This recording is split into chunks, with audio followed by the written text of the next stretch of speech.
কেন্দ্রীয় বাজেটে আয়কর নিয়ে বড় ঘোষণা অর্থমন্ত্রী নির্মলা সীতারামনের। করদাতাদের বিপুল স্বস্তি। বাজেটে 12 লক্ষ টাকা পর্যন্ত আয় দিতে হবে না কোনো কর। নতুন কর কাঠামোয় মিলবে এই সুবিধা।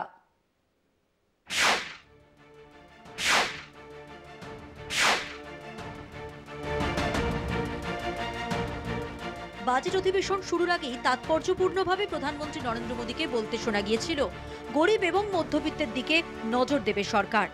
শনিবার তৃতীয় মোদী সরকারের প্রথম পূর্ণাঙ্গ বাজেটে তারই প্রতিফলন দেখা গেল। নির্মলার বাজেটে আয়কর ছাড়ের পরিমাণ 7 লক্ষ থেকে বাড়িয়ে করা হয়েছে 12 লক্ষ টাকা পর্যন্ত।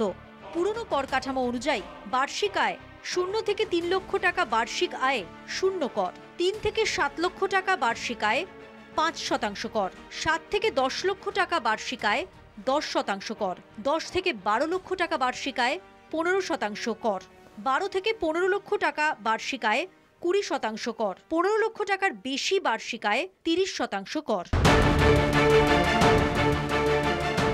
নতুন কর স্ল্যাব অনুযায়ী মধ্যবিত্ত ও উচ্চ মধ্যবিত্ত করদাতারা উল্লেখযোগ্য কর সাশ্রয় পাবেন।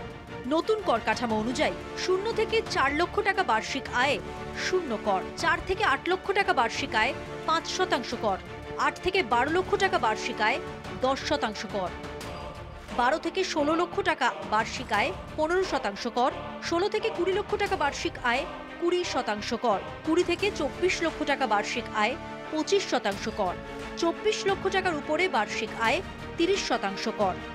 উল্লেখ্য, 12,75,000 টাকা পর্যন্ত আয়কর ছাড়। নতুন কর কাঠামো অনুযায়ী বিভিন্ন রকম ছাড়, বিনিয়োগ, স্ট্যান্ডার্ড ডিডাকশন ধরলে 12,75,000 টাকা পর্যন্ত রোজগারে বেতনভুক্তদের কোনো কর দিতে হবে না। স্ট্যান্ডার্ড ডিডাকশন 50,000 টাকা থেকে বাড়িয়ে 1 লক্ষ টাকা করা হয়েছে। এই 1 লক্ষ টাকা পর্যন্ত মাসিক কর ছাড়। 18 লক্ষ টাকা পর্যন্ত যাদের বার্ষিক রোজগার, তারাও 70,000 টাকা পর্যন্ত ছাড় পাবেন। 25 লক্ষ টাকা পর্যন্ত রোজগারে 1,10,000 টাকা পর্যন্ত ছাড় পাবেন করদাতারা। তার চেয়ে বেশি রোজগারের ক্ষেত্রেও সব মিলিয়ে কর কমবে। ফলে মধ্যবিত্তদের হাতে বাড়তি নগদ থাকবে, যা পরোক্ষভাবে অর্থনীতিতে চাহিদা বাড়াতে সাহায্য করবে।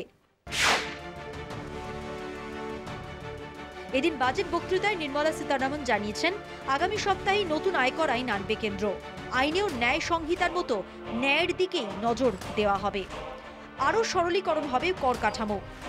সহজ ভাষায় লেখা হবে নতুন আয়কর আইন, যাতে করদাতা এবং কর গ্রহীতা দুপক্ষেরই সুবিধে হয়। কলকাতা টিভি।